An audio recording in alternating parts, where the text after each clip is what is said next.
to arrange things and see how they cope with one another, with each other, and stuff like that. I'm doing that when it come up and it's necessary, for sure. Sometimes it is necessary. I will do that. For sure that I will be there. So chronologically, how does a typical song with like a singer-songwriter, let's say, come together? Well, typically, it's never typical. It's always different stuff that I select to do with different people.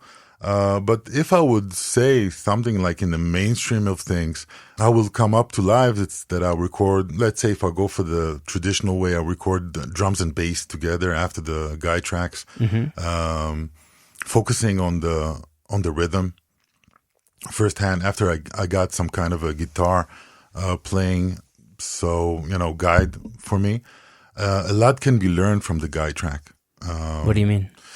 I mean, rhythmically, the way the artist himself, even if he's not playing his guitars on the album, which it happens, he plays stuff that you would never get from another player, that it's not his song.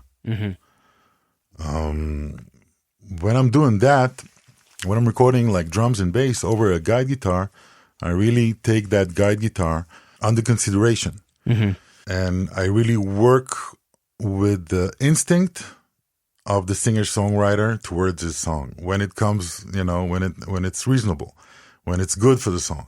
It's always what's best for the song, what's better for the production itself. So I would start with that. Drums, bass, I have a guide guitar. Sometimes I would select to do some programming over that drums, combining or switching or, do whatever I want. That could be like on that stage after the drums and bass, After that, I would always, not always, but most of the time I would feel comfortable to arrange the song with some guitars, if it's rock and roll or if it's something else, maybe some guitars to put on. And then I'll go for the keys. And it's really developing, and I can't say that one way or the other. I would go, straight and do the same thing for one song to the other. But basically that's the spirit of things. I would always take the MIDI recordings from the piano player, from the keyboard player, even if he's not really playing synthesizer on the song. And I'll always mess up later with the song with his MIDI.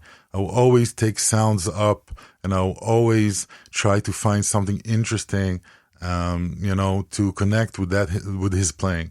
So you're usually recording the keyboard parts with MIDI, like also, if I'm doing audio, if I'm not using my virtual instrument to get the sound, I will, which I do.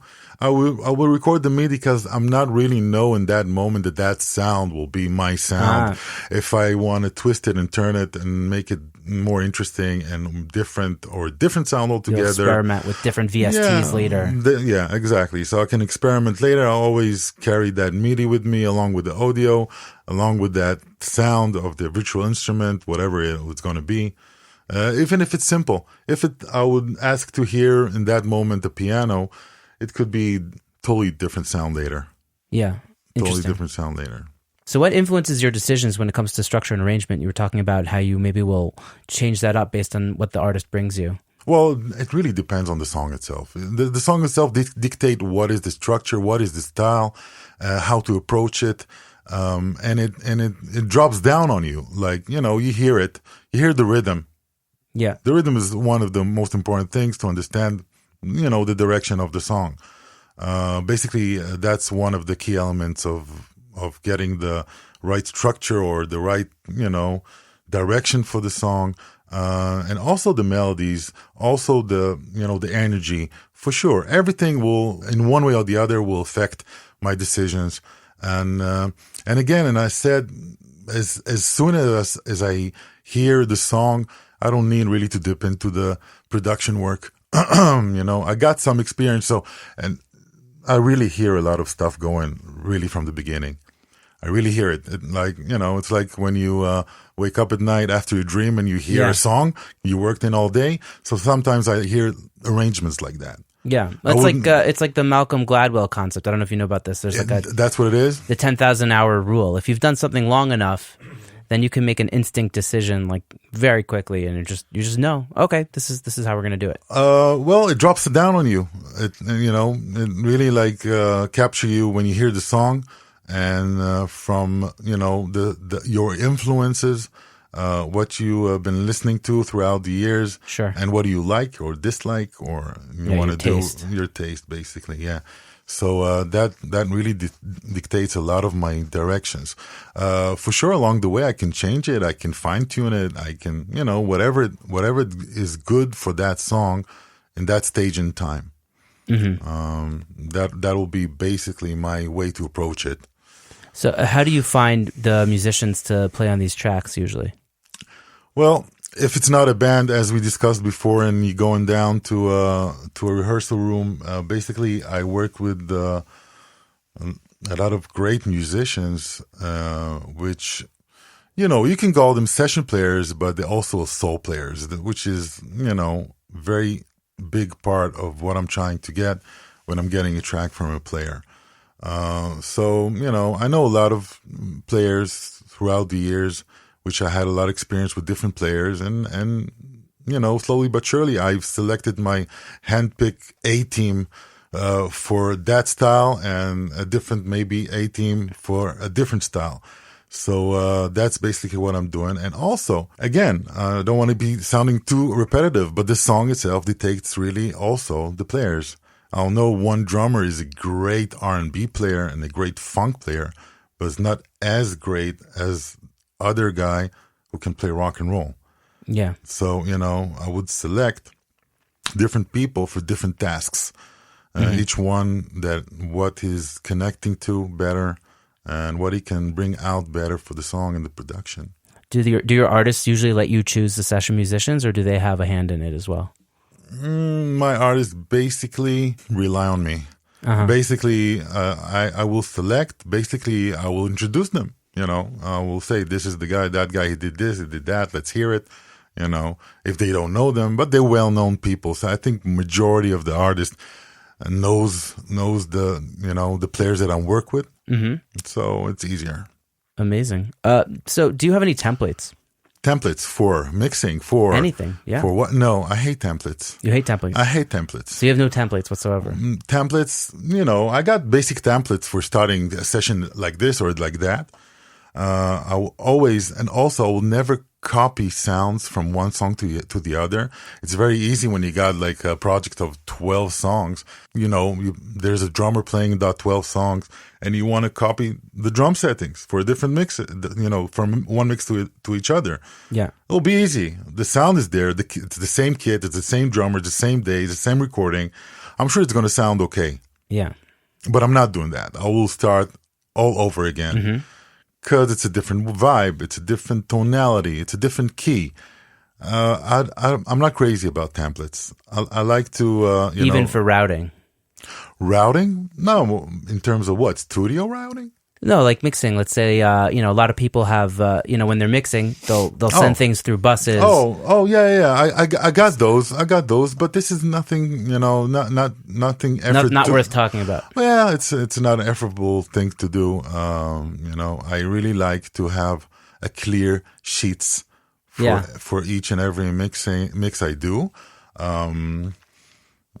It's refreshing. Mm-hmm. It leaves you sharp and edgy. Uh-huh. It leaves you creative also. Not to have that same plug-in, same reverb always there, sending it. I'm choosing different plugs, different software, or different hardware for different stuff I'm doing.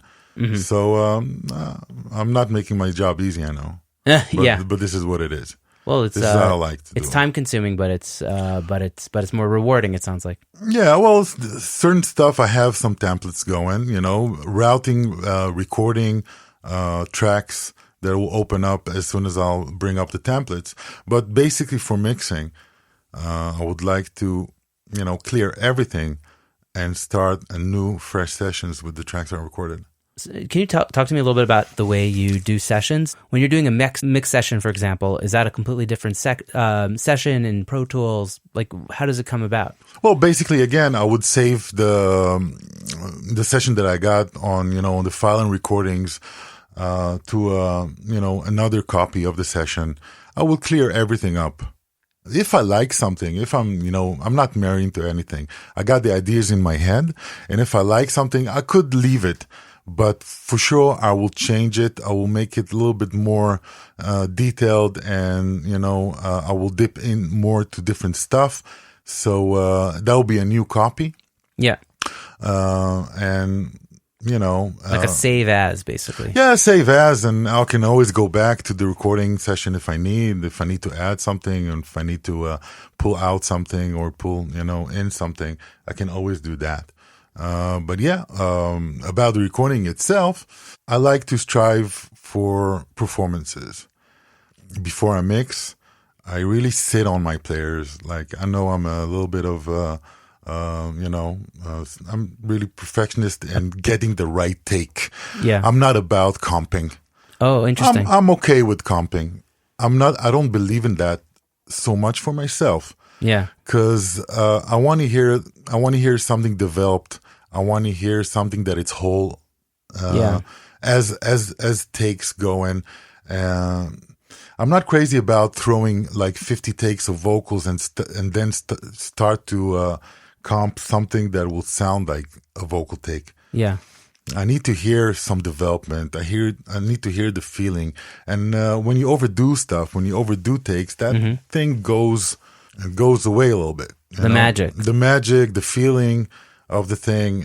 If you just, what, I've seen a guy who's doing, let's do 5-6 takes, and I will take it from there. And I wanna, do it. I'm doing it a little bit old school, maybe because where I'm coming from, and the time that I've working on that thing, like going linear. Yeah. Get that verse going. If even if we need to punch it a little bit, if we need to go back a little bit, and get it working before going to the next thing. So you're doing it linearly, but getting full takes of each thing. So you'll do like a full verse, then you'll move on to that first chorus, etc. Exactly. Or maybe sometimes, if it's easier for the singer, I would go for the verse and then the second verse before the first chorus. Maybe I'll start him off with the chorus to warm your voice up, and then I'll go back to the verse. But then I'll usually do one nice take from the beginning, sitting on his butt and getting a great performance from beginning to end. Do you have any tips for coaching a vocalist into doing a solid take? Well, there's so many different ways to approach it. First of all, it should be a good day. Yeah. It should be a good day for the vocalist, because not every day is a good day for the vocalist. And sometimes I send my vocalist home and I'll tell him, look, it's not your day. I would not record this just to get it done, because I want to get a great performance. And this is not your day. A little bit hoarse. You got that morning sound or whatever you got. Yeah. Your punch in your voice is not there today, because, as we work with our artists, we know them and they know their capabilities. Yeah. And that will be the first thing to have a good day. Nothing I would do to make that voice sound better on my technical end will be as good as if he came up with a good voice that day. Yeah. The source have to be the best I can have. Yeah.